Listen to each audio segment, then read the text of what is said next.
4th place. This form looks even worse in comparison to last season, with their points per game dropping from 2.6 in 1920 to 1.73 per game in 2021. So what exactly has changed tactically in the team? Let's take a look. The most obvious difference is of course their injury record. Last season, from the first 11 as well as the regular rotation options, they had less injuries to deal with, and crucially, those who were injured were often only out for short periods. Alisson, Matip and Keita were the only major casualties, missing prolonged spells, but Alisson aside, they were easily covered. Henderson, Oxlade-Chamberlain and Milner only suffered minor injuries, which saw them miss 5 games or less at a time, and usually not simultaneously, so again, Liverpool could cope with this. Of course, this is completely different this year, missing several key players simultaneously, with Van Dijk, Joe Gomez and Matip all missing several matches at centre-back. Higher up the pitch, Fabinho, Thiago, Naby Keita, Oxlade-Chamberlain and Jota have also had major injuries, with rotation players like Milner and Shaqiri having minor injuries. This has obviously had a major effect on the first 11. Any football fan could have named the starting 11 on a given weekend for Liverpool between 1718 and 1920, and it looked something like this.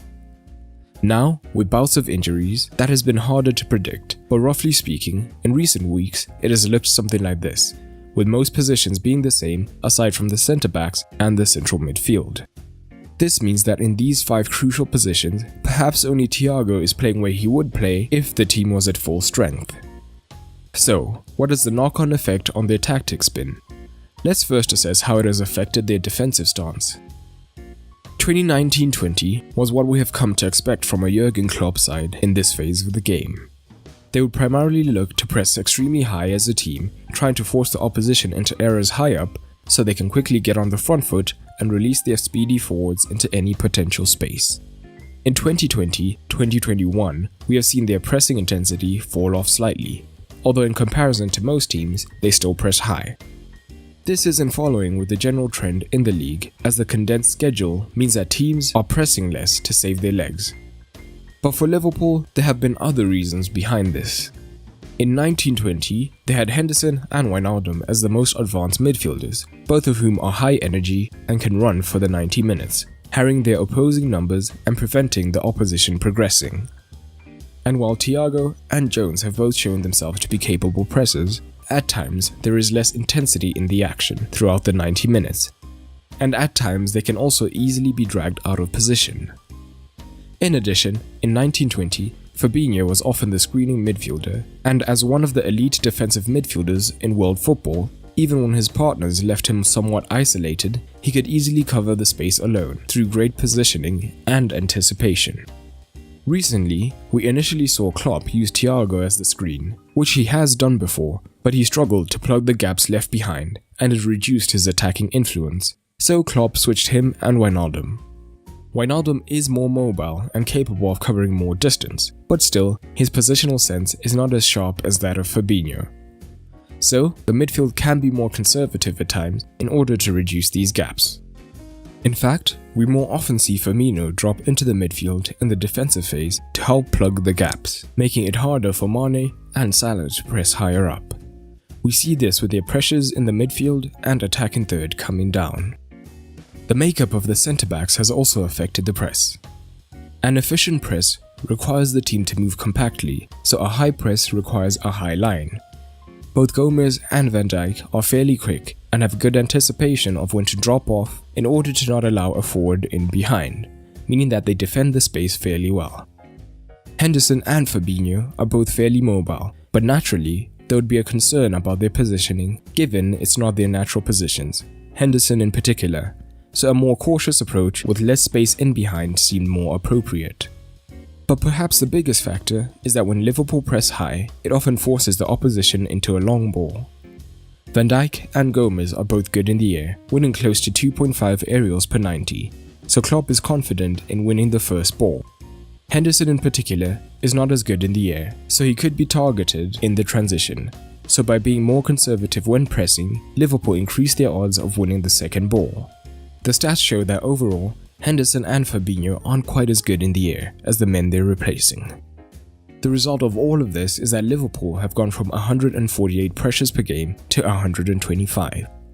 This lower pressing means less turnovers and quick transitions higher up, so this has also affected their attack. But let's take a quick look at a couple of other ways the injuries have impacted their build-up and attack. In 2019-20, both Liverpool fullbacks would push high and wide early on in the build-up, often facilitated by Fabinho dropping in to create a numerical advantage in the first phase.